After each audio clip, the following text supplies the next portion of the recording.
Okay, welcome back everybody. So this is a bit of a different layout, but with this, welcome back to the Cranberry Secondary College podcast. And of course, we have me, which is Mr. Young. We have Mr. Leung. Hey everyone. And our special guest, Mr. Allender. Hello. Hey Mr. Allender. Yeah. Thank you for coming and joining us today. My pleasure. My pleasure. Awesome. Yeah. So in some of our feedback, some of you guys wanted to know more about Mr. Allender and what it's like being in the more administrative positions. So there's a few things we want to know, but we want to get to know you more on a personal level. Yep. So one theme that tends to come up in our chats together on the podcast is about anime and Japanese culture.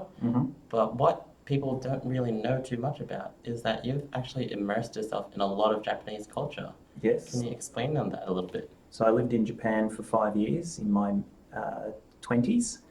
I went there initially on a 1-year teaching contract and was a bit nervous about going overseas to a country where I didn't speak a word of their language.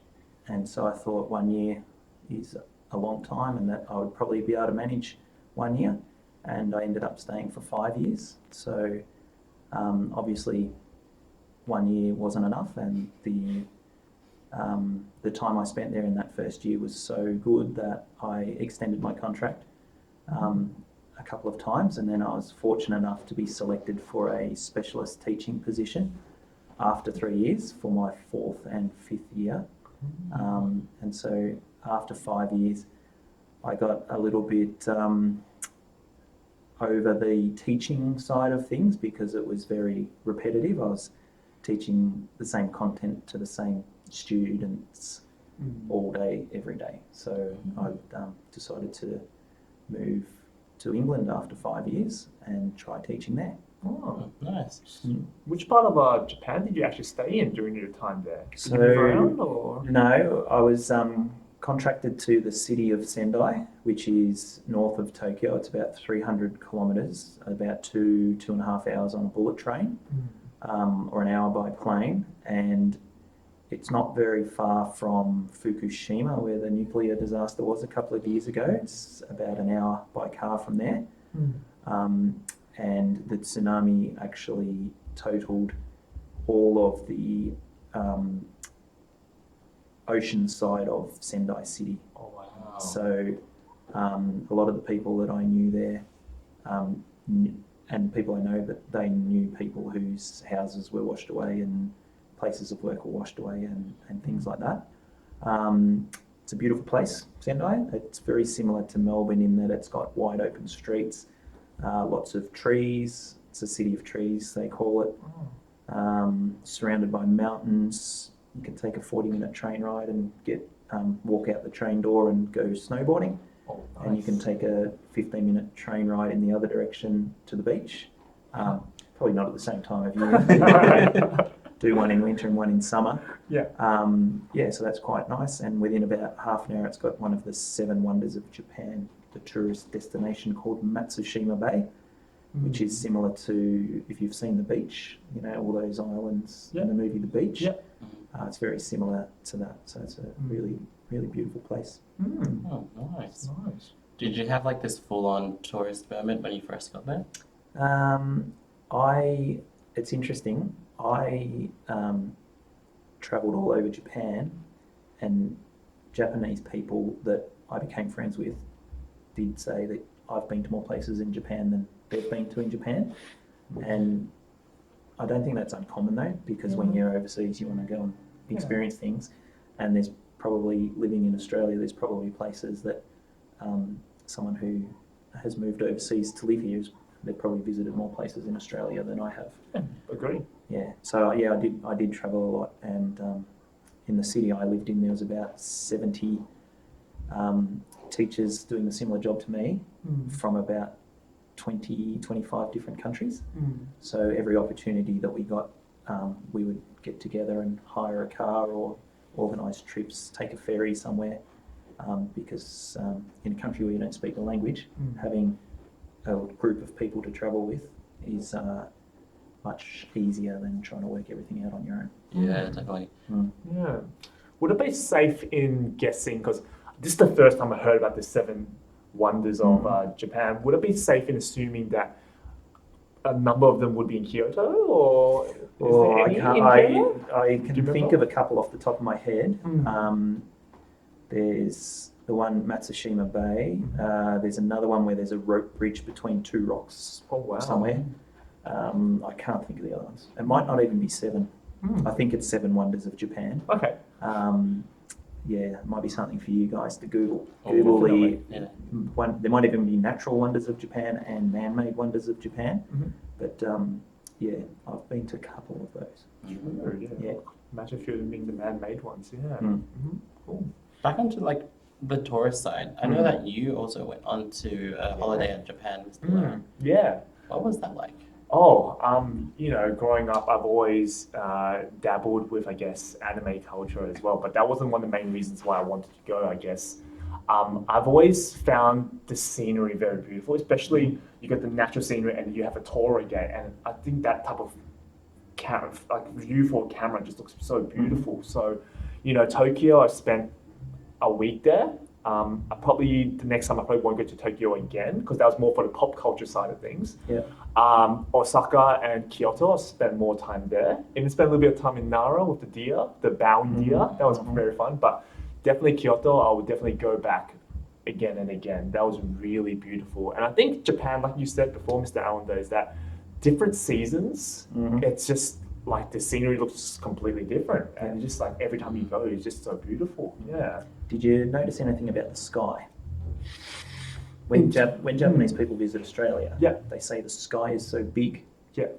I don't know. I didn't understand it for a long time. But the reason they say that is because pretty much wherever you look in Japan, there's mountains Yeah. which take up a lot of the sky, or if you're in the city, Yeah. there's tall buildings which take up a lot of the sky. So when you visit Australia and you look out towards the horizon, half or more of what you're looking at is sky. Yeah. But when you're in Japan, you're always surrounded by things, beautiful scenery such as mountains and things, or interesting scenery if you're in a city. Yeah, definitely.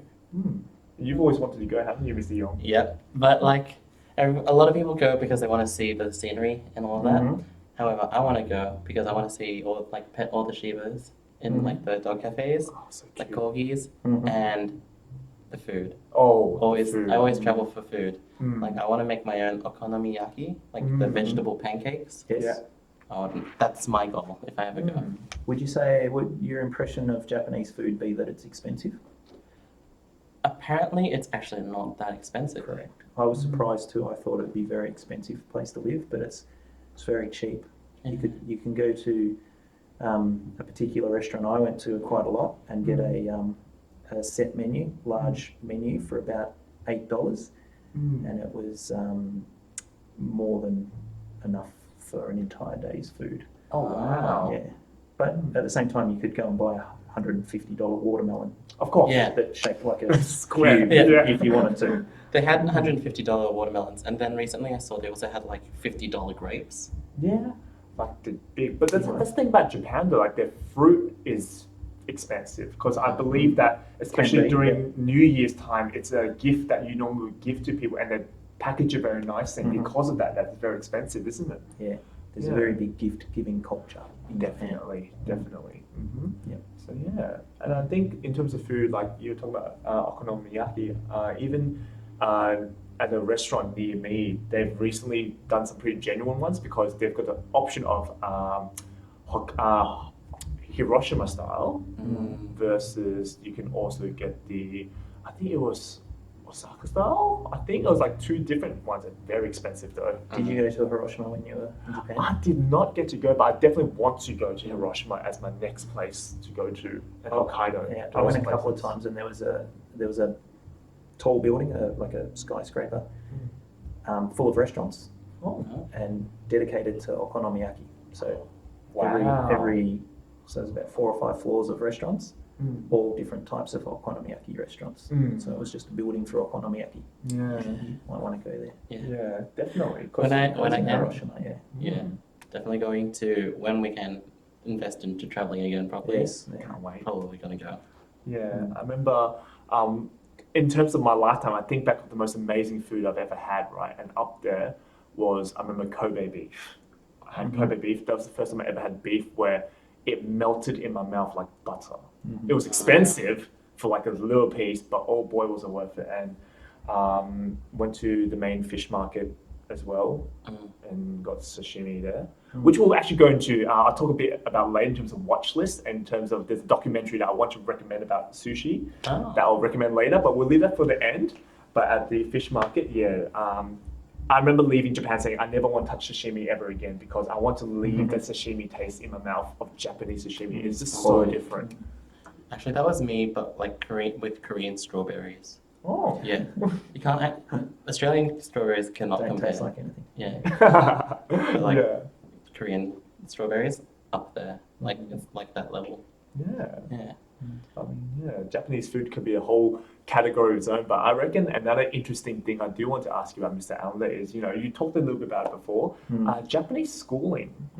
And of course, there's quite a few, traditions that we would definitely find maybe a bit new and weird that we would have never heard of here. Yeah. And we talk a little bit about it at times. Do you want to talk about what a day in the life of maybe a Japanese student or Japanese teacher may look like and how it might be different? Yes. So students would arrive about an hour and a half before classes start to begin their school club. So every student has to be in a school club. Oh, has to. It's compulsory to be in a school club. So traditional sports like soccer and baseball and softball and volleyball and basketball, but also some other ones, or traditional to Japan, kendo, judo, and then taiko, which is drumming, but then some other ones which don't seem Japanese, like brass band, and that would include marching, so marching bands with the stick twirling and things like that.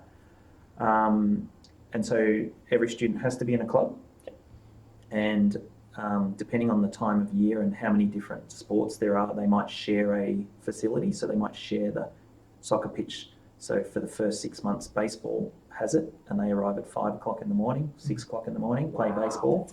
And then the second half of the year, the soccer club gets it, and they arrive 5 or 6 o'clock in the morning, and then they take it.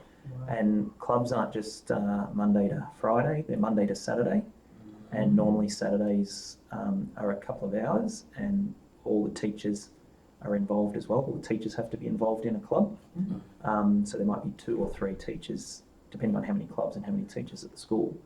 And one of them is the coach.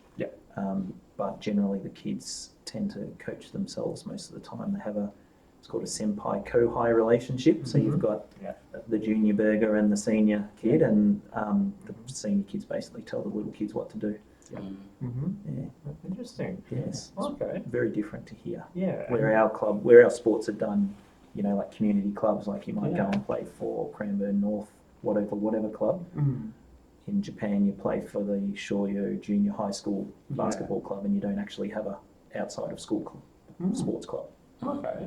And you were also telling me before about how where teachers are situated in the school is also quite different as well compared to schools here. Yeah, so the 3 schools that I worked at, the staff rooms are big enough that they could fit every teacher into one staff room. And so in the staff room would be the assistant principal and the head of discipline. They have a head of discipline. And then the timetabler, they'd sit at the front of the room. Then all the teachers would be sat elsewhere in the staff room. And the principal would have his or her own office. And interestingly, no one was allowed to leave until the principal left for the day. And then once the principal left, then the assistant principal was allowed to leave for the day. Okay. But the assistant principal would be very busy usually. Most assistant principals are. So no teachers could leave until the assistant principal would leave. So then the assistant principal would do his or her work and then leave. And then as soon as the assistant principal left, all the teachers were out the door.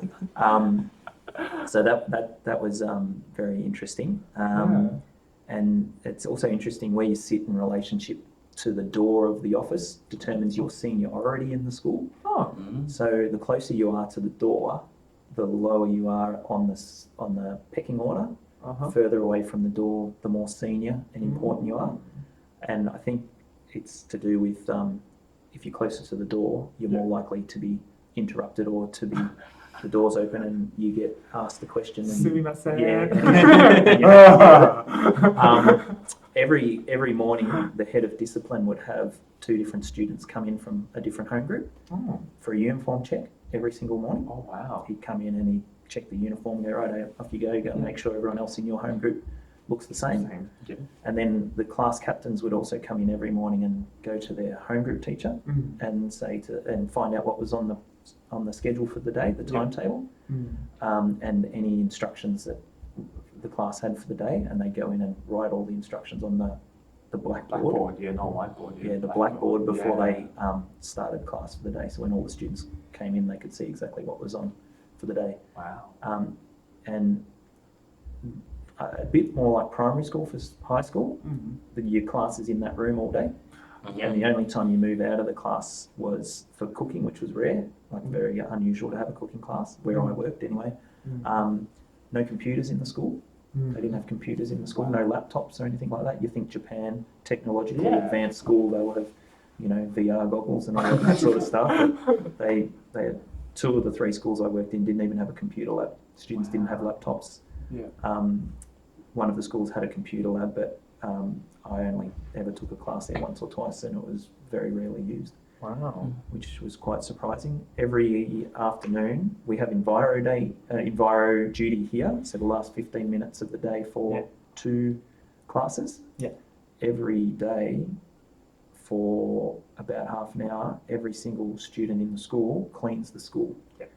So everyone gets a like a face washer about this big, a white cloth. They write their name on it, and their class, and they're assigned a different task within the school. So these 3 kids might be responsible for cleaning the blackboard. These 3 kids, that stairwell. These 3 kids, that stairwell. These 3 kids, that half of the room. These 3 kids, the middle. These 3 kids, the back. These 3 kids, the windows. And every day they're all cleaning everything. They're polishing the floor, the corridor outside their classroom, polishing the floors. They don't employ cleaners as such because all the students do it, which stops students from treating the facilities poorly because they know they're going to have to clean it up. Have a think about that. Everyone have a think about that. And maybe we should put this in. I know, right? The lockers. I know, right? But we got carpets instead. And I mean, in anime, what I do see it, so it might be real, might not be real, but do they actually get the cloth and then run along the floor?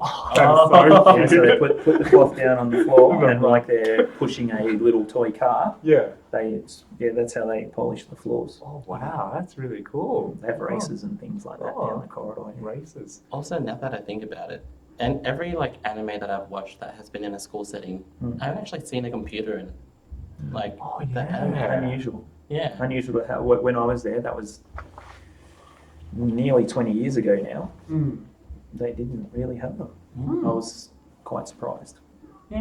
Could have been that mobile technology was such that everyone had internet on their phones back then, 20 years ago, so that they didn't really need them, but the focus was on non-computer skills. It wasn't a focus, despite the impression of Japan being a technologically advanced country. So they must be learning those skills in their universities, then they must be picking up really quickly. They have to, I guess, if they're not really developing those skills in school, Interesting. Did you find that a lot of students did any extra studies after school? Yes, there's a phenomena called Juku, which basically means cram school. So if you start later in life and your job is determined by your university. So if you go to a really good university, you tend to get a really good job. To get into a really good university, you need to go to a really good high school. To get into a really good high school, you need to have gone to a really good junior high school. To get into a good junior high school, you need to get a good score in your entrance test. So from primary school age, kids are sent to Juku for an hour, 2 hours every day after primary school from, I don't know exactly, but maybe grade 4. So grade 4, grade 5, grade 6, they're doing extra study after school to get into a good junior high school, to get into a good high school, to get into a good uni, to get into a good job. I would say it's very similar to Singapore and Hong Kong, I would say for sure. Very competitive. Yeah, and even Hong Kong, I remember like where my family's from is that from the moment of conception, the parents already are looking for the right preschool. Yeah, mapped out the entire career through school. Yeah, Mm. you know, so it's a lot of pressure in those countries as well for academics. Yeah. Mm. Yeah. Do you have a question about face masks before, Mr. Young? I see you're still Oh, wearing yeah, your face yeah. mask. So I have mine here. Mine's here. With face masks, Mm. one thing we do notice is that Japanese people have actually been wearing the face mask way before COVID started. Yeah, so a funny story is my wife is Japanese, and when she came to Australia, in the first couple of months, she got a sore throat, and so she put a face mask on and went down the street, came home upset. There was people yelling at me, calling me a freak for wearing my face mask, and she said, "What's the deal?" And I said, "Well, the only people in Australia that wear face masks tend to be doctors and nurses or Gardening. well, Not yeah, even. not even gardening. Yeah, not even. Or people who are really, really sick, and if they're really, really sick, they're in hospital. Yeah. So they might have thought you were dressed up, going to a fancy dress party, things like that. And the reason she wore one is because in Japan, if you start to feel sick, you put a face mask on so that you don't make any of your colleagues sick, and you go to work even if you're sick. And if Asian culture. and if you don't go to work, that means that 100% of your work is being done by someone else on that day. If you go to work and can only do 80% of your work, at least only 20% of your work needs to be done by someone else. You're there working. Yeah. And so every day there would be at least one, maybe more teachers in the school I worked at wearing masks. Yeah. Not unusual at all. Yeah, definitely. Yeah. And walking down the street everywhere, you'd see people wearing masks all the time. Not unusual. Another Unusual first time I saw it. It took a while to get used to, but not unusual. You'd go to a 7-Eleven. Yep. And the person behind the counter Yeah. was wearing a face mask, which didn't seem like, customer service. You know, you smile and be friendly, but it's a bit hard when they're wearing a mask. Yeah. Yeah. Another anime myth for you to debunk for us, Yes. whether it's true or not. High school students wearing face masks to show that they're delinquents. Truth or false? They're called Yankees. There's a Yankee culture. I don't know whether the Yankee has anything to do with the slang for an American. It might do, because it might have come out of after the occupation, after World War II. Yeah. But you're considered a Yankee if you're a bit delinquent. So you probably smoke cigarettes. You've probably got your hair dyed. You've probably got a spike. You've probably got Yeah, heaps. that's like that. You've probably got heaps. I'll talk about that one in a sec. But you've probably got heaps of piercings. Yeah. You hang out at this train station. You're probably drinking beer when you're 16. You're probably dress as a bit of a punk sort of thing, or you're wearing you dress like a African American rapper, big tracksuit sort of thing. That's the Yankee culture, and you get Yankee boys, Yankee girls. They just hang out in groups at train stations and being unsociable, delinquent sort of style. So you would see them in anime, definitely. They're called Yankees. Yeah. And what's this about the hair? So a bit rockabilly, leather jacket, blue jeans, and they do the thing with the hair. You go to any large park in Japan, especially Tokyo, and you'll see groups of usually men dressed like that with a iPod or a tape player, usually boom boxes. Boom boxes, like old style. And they've got it on the ground. They're in the park and they're just dancing in the park, middle of the day, doing rockabilly dancing. And there might be 20 of them. And there might be 3 of them standing around one boombox. Over there might be 5 standing around a different one. They're all dressed up just in the park in the middle of the day. 50-year-old blokes all wow. dressed up on the weekend, dancing in the park. Oh, I'm imagining one of those scenarios where it's like you have the Yankees dancing, but then you also have like the Asian uncles and aunties that are like doing their own like dancing for exercise in the doing park, Tai Chi type to stuff. yeah, just next to each Yeah. other. They have a thing called radio Taisol, which is like Tai Chi exercises, Yeah. and at 6 a.m. in the morning, 6 p.m. in the afternoon, Yeah. it comes across the radio, yeah. and they play sometimes in local parks, so you can just wander down to the park at 6 a.m. It'll Oh. come over the PA system, and you can do Excellent. Tai Chi type stuff. Walking not that I walk the streets, but if you're out at night, go past a tall building that has like lots of glass windows, Yeah. you'd find a group of say 10 teenagers Mm. practicing their choreography dance, Oh my like God. J-pop or K-pop or something like that, Yeah. using the windows of the buildings as the mirror to see what their moves like.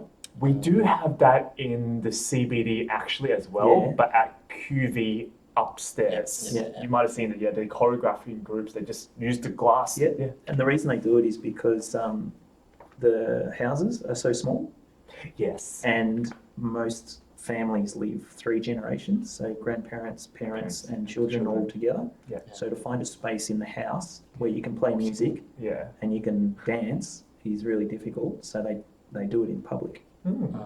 which is a bit weird when you're walking down the street and you walk past a group of 10 Yeah. 25-year-olds dressed like they're in all wearing the same clothes, like it's a film clip, and they're Yeah. just dancing in front of the windows of a office building. Imagine seeing Very that around strange. Cranberry Secondary. That'll be a sight to see. Huh? Yeah, it was very strange the first few times. Yeah, and yeah. Any myths that you want to ask about, or Oh. anything you see? Oh, something I see that I'm really interested in Mhm. is the whole Kotatsu situation. Oh yeah, we've got one at home. They're very good. Really? Yes. You can bring them over? You can buy them here. Ah.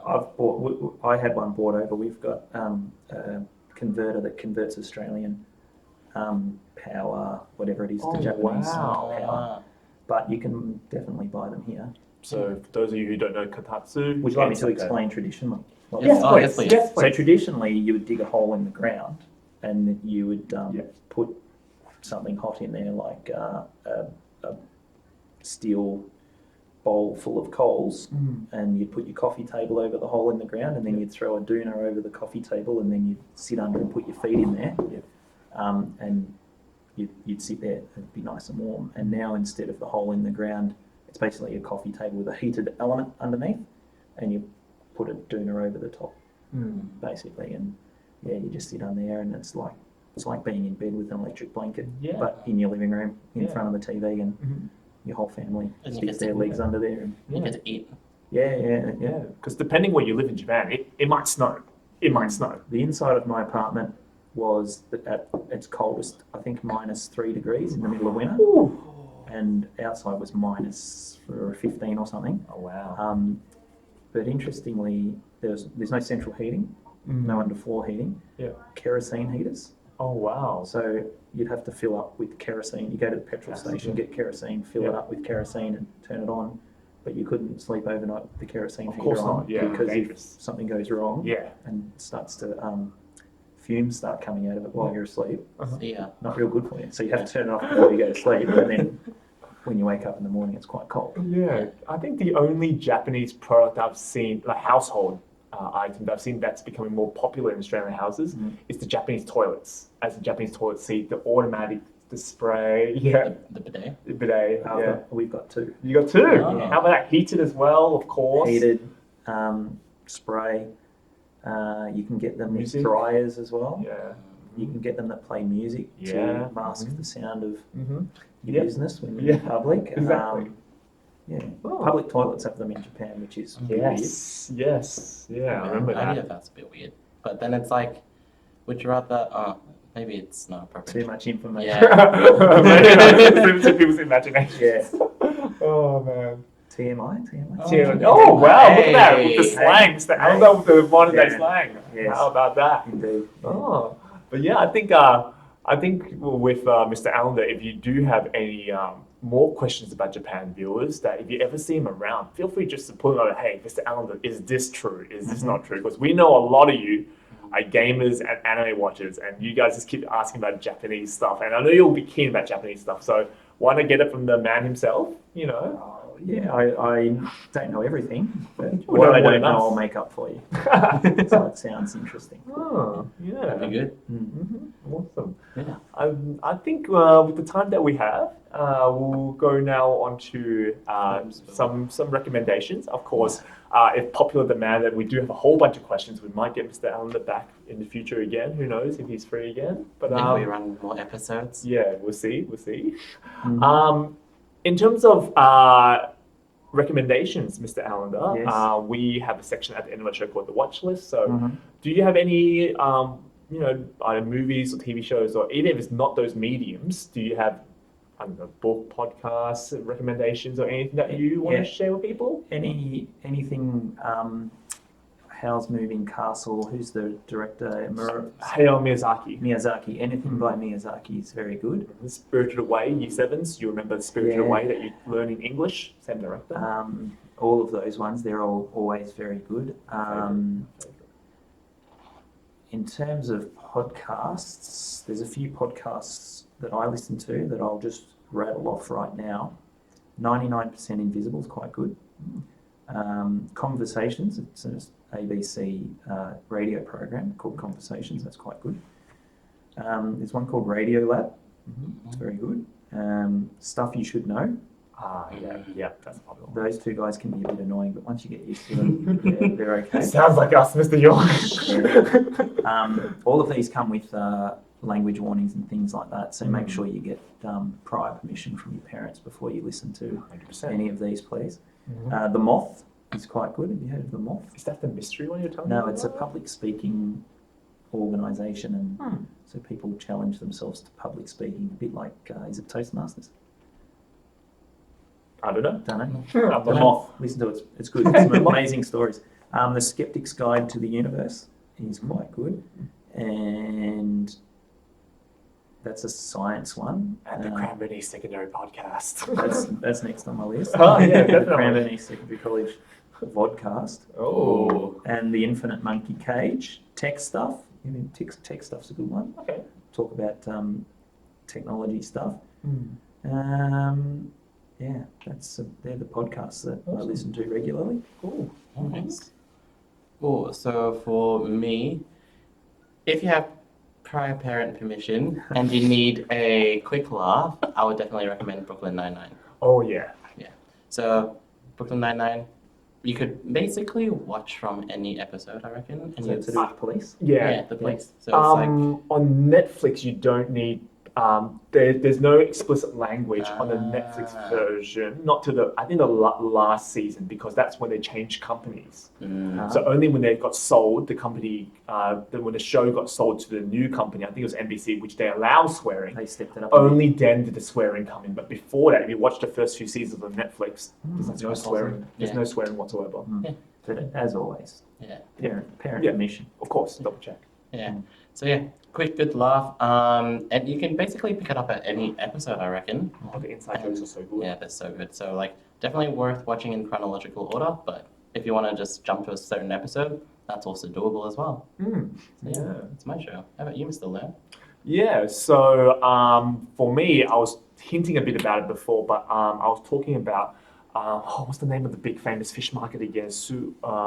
Tsukiji fish market? Is that Something like that, Sushi? sounds Yeah, about right. Tsukiji, yeah. So around there's actually a Michelin-starred sushi restaurant owned by a man named Jiro, and so there's this documentary called like Jiro Dreams of Sushi, and so it talks about this man who's a Michelin-starred chef. And he's had like famous people all around the world, like the Obamas have been, and like different celebrities. And you got to book like a whole year in advance, or even a year and a half now, I believe, just to get in. His restaurant only fits like 13 people, and like nothing else is allowed. Like no drinks, no other than water, of course, no snacks, no nothing. It's just sushi, and everything is just what's fresh from the market. So I feel like there's a term for that, which is like you leave it to the chef to choose for you. Omakase? Yes, omakase. Yeah, that's right. So, which is pretty much the chef chooses, and it's just the attention to detail this guy has to his craft is amazing, and it's like stuff that you would never think about. So, like for example, one example was that like he would serve everyone some sushi on their plate in front of their tables each.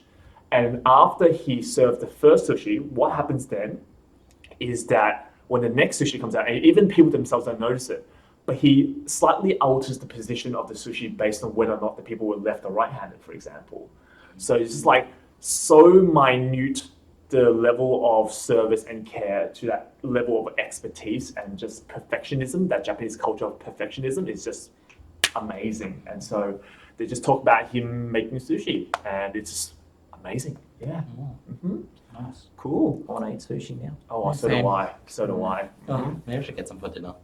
None of this Melbourne stuff, though. Well, Mr. Allender, just wanted to say thank you because for those of you who don't know, My Mr. pleasure. Allender was actually the one who supervises us with this podcast, who let us start this podcast as well. So I'm just wondering, 2021, are we good to do another season? You reckon? It's a big thumbs up. Big thumbs up. So how about that? You heard it here first, everyone. Next year, 2021. More episodes coming. So yeah, definitely do stay tuned. And once again, Mr. Allender, thank you for your time today, helping us get an understanding what Japanese lifestyle is like. And like I said, if you've got any Japanese questions about is this true, is this not true in Japan based on the stuff I see, he's your man. Mm-hmm. Any final words for the year, Mr. Young, before we close Final up? words for the year. I guess mainly just stay safe, enjoy your holidays, make sure you get that really well-deserved rest, especially with what this year was like. Drink Stay, more water. Yeah, stay hydrated, and just stay engaged with your passions. So yeah, that's Any my final words, Mr. Allender, for our viewers? Yeah, it's been a tough year and you've done an amazing job. Well done. Definitely. Mm-hmm. All right, everyone. We'll see you all next year. See ya. Bye.